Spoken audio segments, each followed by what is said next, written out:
Hey everyone, this is smpratte, and we're back with part 2 of the smpratte consignments ending this Sunday. You can click that link below if you want to check them out. We have some more graded cards to go through as well as sealed products, starting with this 1997 Japanese Team Rocket booster box. This is now 24 years old, and it's in pretty good shape considering its age. I'm just going to go ahead and show you all the different angles. If you aren't aware, the vintage Japanese boxes had this window seal. I believe this is also present on old Magic booster boxes as well. And then last but not least, we got to show you the front with Giovanni and his ridiculously long neck Persian. You won't be able to unsee it, but there you go. That is a 1997 Japanese Team Rocket booster box seal. It contains 60 packs. I believe it's the only one available. At least it was when I listed it. Next up, we have a couple CP6 20th anniversary booster boxes. These are absolute beauties. Pretty much as mint as it gets. I might be like the second human to ever touch these, but nonetheless, we're going to show you all the angles. And here's box number 2. Same box art as the original base set, if you aren't aware. And then you have some more little base window previews there of Charmander, Gyarados, and other Pokemon. And we also have a few booster packs as well. I have a couple first edition Neo Rev. I have the Entei and Raikou. You can see a first edition stamp on both of them. Also, both in very good condition. These were owned by a collector, just stored over the years. We also have a couple Japanese first edition Skyridge. Charizard is present on the art.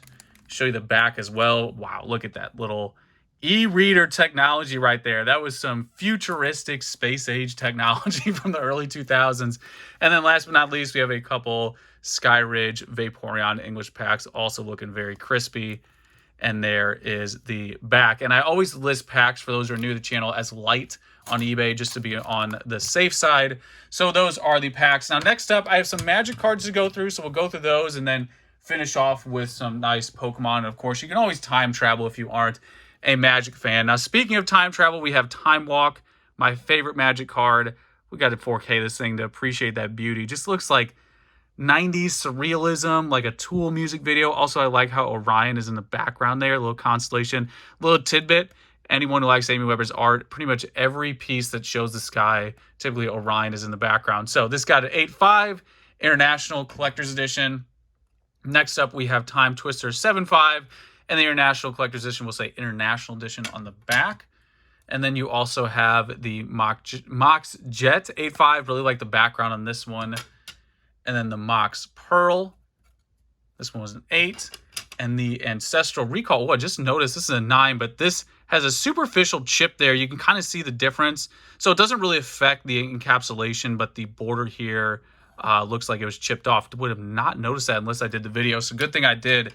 Just to show you for anyone who's confused, you could see this front plastic bit here fell off. So just making you aware if you are bidding on this. It doesn't do anything for the integrity of the card and how it's encapsulated. It is just that outer part, but just want to make you aware if you are one of those bidders. And then next up, we have the Mox Emerald BGS 8, and then Mox Ruby. Also love the background on this one. This is also international. Now, next up, we have the Sapphire, and this is just from the collector's edition. And you'll notice on the back the difference there, how it says collectors. This one's international. I believe this one was only 5,000 copies. This one was 10,000 total printed. Then last, but definitely not least, we have the Black Lotus 7.5 Collector's Edition. You can also see it says it right there. And then the final Magic cards are going to be Underground Sea and Mox Diamond 9. We got a 4K, that Underground Sea. Beautiful art from Revise. Got a 7.5, and there is the condition. So those are the Magic cards. Now next up, we have a lot of cool Pokemon cards to go through. Starting with a staple, we'll go ahead and get started with one that everybody knows. We have the 1996 Japanese base set Charizard PSA 9.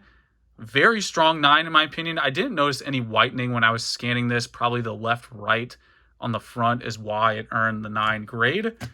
And then next up, we have a PSA 7 Charizard Gold Star.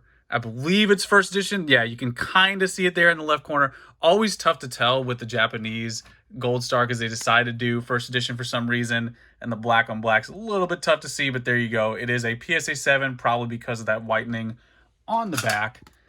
Now, next up, we have a pretty niche card. So this is a PSA 10 Jigglypuff numbered 47. That is a Diamond Pearl promo, DPT promo. Japanese exclusive from 2009, never released in English. So if you see this little happy Jigglypuff run on the beach there with that little bird in the background, it is Japanese exclusive. PSA 10. I believe this is the only copy of this card listed right now. So really curious to see what that one does. Now, speaking of niche, if that wasn't enough for you, we have a PSA 9 corrected Typhlosion. So the big thing to look for is anytime you see this Japanese T17 Typhlosion card, go straight to the bottom on the attack. And if it has a plus sign, it's the rare version. So this is the corrected version, what it should have been from the beginning. And it lacked that plus sign on majority of the copies, but this one does feature it. And if that's not enough for you, we're going to zoom in on the holo. You see that swirl? We got T17 with the swirl and a plus sign, PSA 9 grade. Show you the back. There you go. Now, moving along, we have a few other cards. We have an Umbreon, PSA 10. I always like to have a nice mix of EX era, original era, just going all the way through. Now, next up, this card needs no introduction whatsoever. This, speaking of, tough to see if it's first edition, we have the Shining Tyranitar PSA 10 English. And if you're not a big fan of the English, don't worry, because we also have a Gem Mint Japanese version as well. For a lot of people who don't collect Japanese are super tough to grade. And also, I think at this point, it's safe to say they're a little bit hard to pull from a pack. So we'll go ahead and do the back reveal for both of these as well. Both looking genuinely Gem Mint. Just a great example of both. We'll go ahead and put you guys in the background there so you can appreciate all the shining glory. And then next up, we have a BGS 10. Don't see too many BGS 10s come through. This is a BGS 10 Espeon GX Hyper Rare, one of the original Hyper Rares. You can see from 2016. And then show you the back as well. Don't really have to if it's BGS 10. It's one of the highest possible grades, so it's probably, I'm just going to go on a limb that it might be in mint condition, but there it is nonetheless.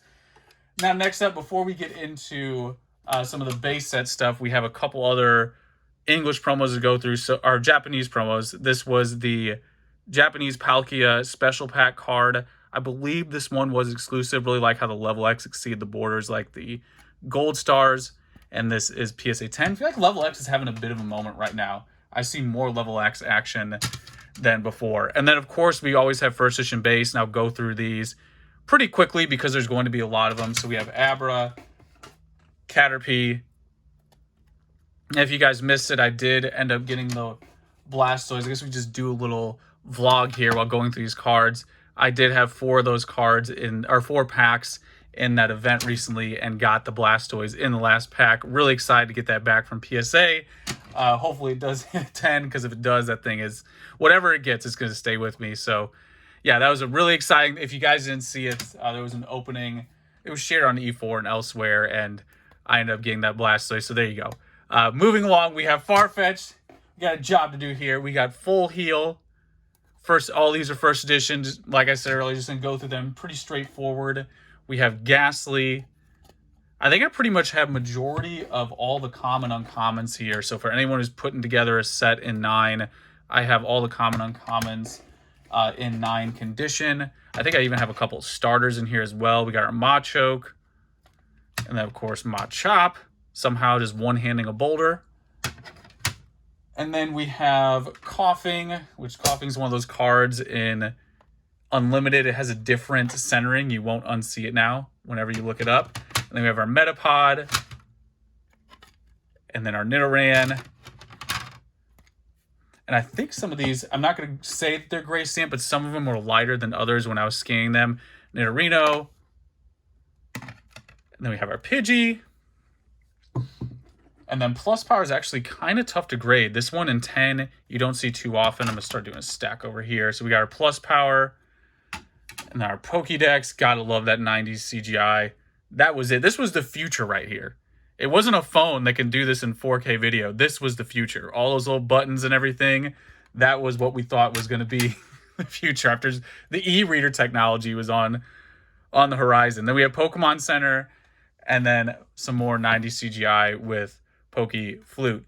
Going back to that pack opening was really cool because like my brother was there, family was there, and one of the cards they talked about was Porygon and how the art was really cool and was a standout, which I gotta agree, mainly because it's one of the, I think the only Imakuni art that's in first edition base. And then next up, we have a Professor Oak.